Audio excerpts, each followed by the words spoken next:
আজকে একটা কাজ পেয়েছি, ঠিক আছে? আজকে হচ্ছে তোমার দ্বিতীয় পুজো, আর দুর্গাপুজো দ্বিতীয়। তো আজকে একটা কাজ পেয়েছি, সো আমরা এখন যাচ্ছি কোথাও প্যান্ডেলে যেমন হয় না, নিউজ রিপোর্টাররা বা প্রেসরা হচ্ছে যায়, গিয়ে হচ্ছে একটা লিস্ট বের করে বা কাইন্ড অফ রেড করে প্যান্ডেল বা লাইটিং বা পুজো বা ঠাকুরের। তো আমরাও সেই জিনিসটাই করতে চাচ্ছি।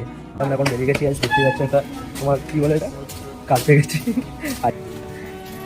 তো হচ্ছে মেনলি কনসেপ্টটা কী আছে জিজ্ঞেস করি, দাঁড়াও। ওটা সুন্দর আছে, ঠিক আছে, আর্টগুলো ঠিক আছে, খুবই সুন্দর লাগছে। তো আগেরটা যেটা গেছিলাম ওটা হচ্ছে বাঙালির 12 মাসে 13 পার্বণের উপরে হয়েছিল, থিমটা ছিল। তো এটার থিমটা জিজ্ঞেস করি, যে ট্রেডিশনাল জিনিসগুলোকে যে এটা সব হারিয়ে যাচ্ছে, সেসব জিনিসগুলোকে স্টোর করা বা আবার ফিরিয়ে আনার যে চেষ্টাটা, সেটা হচ্ছে থিমটা বেসিক্যালি। আর এটা হচ্ছে কাছে হোস্টেলের থিমটা, জাস্ট সুন্দর, খুবই সুন্দর লাগছে আমার। এখন ডিটেলসে জানি যে কী বিষয় অ্যান্ড কনসেপ্টটা কী, তো চলো জিজ্ঞেস করি দাদাকে যে এটা কনসেপ্টটা কী আছে দাদা।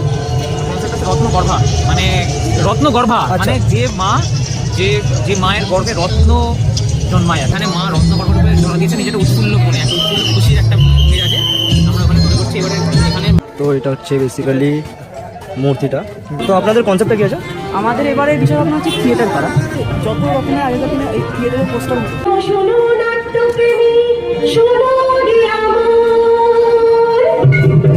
হারিয়ে